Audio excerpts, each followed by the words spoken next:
Kita semua tahu narkoba itu ngerusak. Tapi kenapa sih masih ada aja orang yang pakai narkoba? Dalam dunia pergaulan zaman sekarang, narkoba itu punya banyak perbedaan sama kepentingan medis. Mulai dari mereknya, dosisnya, hingga jenisnya. Tapi beberapa fungsinya itu kurang lebih sama. Salah satunya sebagai relaksan atau pemuncul rasa rileks. Di kedokteran sendiri, obat sejenis narkotika itu punya banyak kegunaan.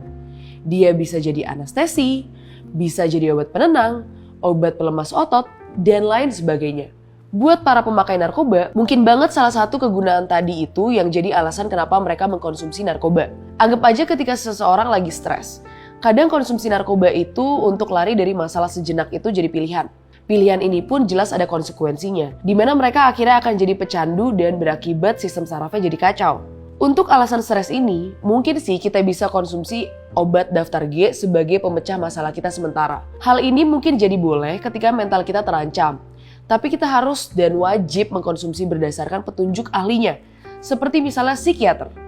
Jadi penggunaan obat sejenis ini akan tetap terkontrol. Gimana pun juga narkotika itu nggak nyembuhin masalah kamu. Dia cuma ngebuat fisik kamu terasa enak untuk sementara. Kalau penggunaannya berlebihan, jelas fisik kamu akan rusak dan pastinya masalah kamu nggak akan selesai lewat mengkonsumsi narkotika. Dari kasus ini kita bisa simpulin bahwa bahaya narkoba adalah ketika salah dosis dan jadi kecanduan. Nah, tapi ada satu alasan lagi kenapa seseorang menggunakan narkoba. Salah satunya adalah pergaulan. Misalnya nih, seseorang yang idolanya seorang musisi yang pengguna narkoba, maka kemungkinannya kena narkoba juga semakin besar. Sebagai contoh, ada salah satu band rock asal Indonesia yang terkenal banget sejak awal tahun 80-an. Kalau kita hidup di masa kecanduannya anggota-anggota band ini, kita bisa tahu berapa banyak fansnya yang ikut terjerumus narkoba. Berapa banyak band yang juga ikut jejak band ini pun terjebak narkoba juga. Sebagai tempat berkumpulnya musisi di Jakarta tahun 90-an, band ini jadi salah satu virus penyebaran narkoba.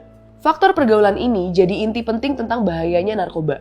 Orang yang stres yang salah dosis obat biasanya cuma berakibat ke diri sendiri. Dan ini relatif lebih mudah ditanggulangi sama keluarga. Tapi orang yang salah pergaulannya biasanya setelah sembuh pun akan terjebak lagi di dunia narkoba.